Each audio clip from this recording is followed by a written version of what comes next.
दोस्तों नमस्कार। मैं लगनदेव राय, समता मूलक विश्लेषक।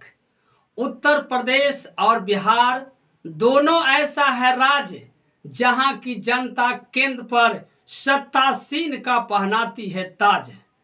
विश्व में सर्वश्रेष्ठ प्रजातांत्रिक शासन प्रणाली वाले देश भारत में वर्ष 2024 की आगामी 3-4 महीने में लोकसभा चुनाव होने वाला है, जिसमें उत्तर प्रदेश और बिहार राज्य की महत्वपूर्ण भूमिका होने वाली है। इसलिए यहाँ एनडी अलायंस और राजग दोनों गठबंधन के नेता अपने को मजबूत बनाने में पूरी चुस्ती के साथ जुटे गए हैं। राजग या एनडी अलायंस जिस गठबंधन का यहाँ अर्थात बिहार और उत्तर प्रदेश में पलड़ा भारी होगी, वही दिल्ली में केंद्र की सत्ता पर काबिज होगी। दोनों राज्यों को मिलाकर लोकसभा की सीटें 120 हैं, जिसमें उत्तर प्रदेश में 80 तथा बिहार में 40 सीटें हैं। एनडी अलायंस गठबंधन की खुशी की बात यह है कि उत्तर प्रदेश में कांग्रेस, सपा, वामपंथी दलों ने एक होने का पूरी चुस्ती के साथ फैसला कर लिया है। बिहार में भी राजद और वामपंथी दलों के साथ कांग्रेस ने सीट बंटवारे पर पूर्ण रूपेण अपनी सहमति बना ली है।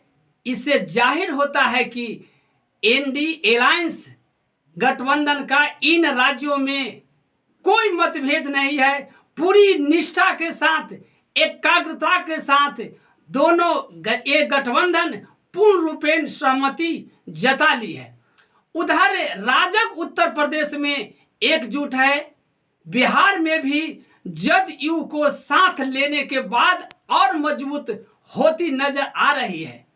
समीकरण की बात जहां तक करें, समीकरण के लिए इस पन्ने को पलट करके देखें तो इन दोनों राज्यों में अर्थात बिहार और उत्तर प्रदेश में दलित, मुस्लिम, ओबीसी विपक्ष की राजनीति की धुरी है। जिस तरह से गाड़ी में, बैलगाड़ी में जब बैलगाड़ी चलती है तो धुरा जो होता है एक बहुत कामयाब का चीज है। धुरा जब टूट जाता है तो गाड़ी नहीं चल पाती है। उसी तरह से इन दोनों राज्यों में दलित, मुस्लिम और ओबीसी की खास अहम भूमिका होती है।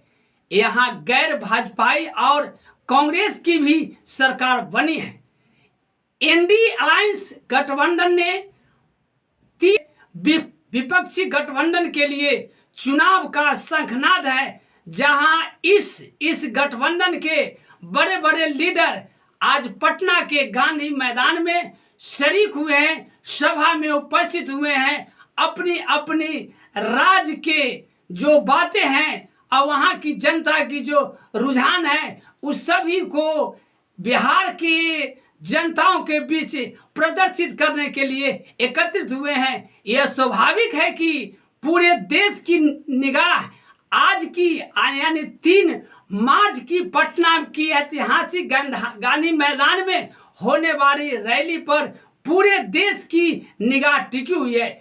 यदि इस महारैली में अन्य दलों और उसके नेतागण यदि सम्मिलित हैं, आ गए हैं, जिसके कयास लगाए जा रहे हैं कि सबों ने कुछ न कुछ बिहार की स्थिति बदलने के लिए जनताओं के साथ अपने अपने स्टेट की बातें यहाँ रखेंगे। ये तो स्पष्ट है कि उत्तर प्रदेश में सपा कांग्रेस का गठबंधन सीटें बंटवारा एनडीए अलायंस गठबंधन के लिए पूरी निष्ठा के साथ एक टर्निंग पॉइंट बनाया जा रहा है। यदि विपक्षी दलों में यह स्थिति बना रहे तो आम चुनाव वाकई काफी दिलचस्प हुआ। इसलिए ये जनता की जो है इच्छा होगी, विकास की नजर जनताओं के जिस गठबंधन की ओर जाएगी, लोकसभा के होने वाले चुनाव में अपने मताधिकार का प्रयोग करेंगे। बहुत बहुत धन्यवाद।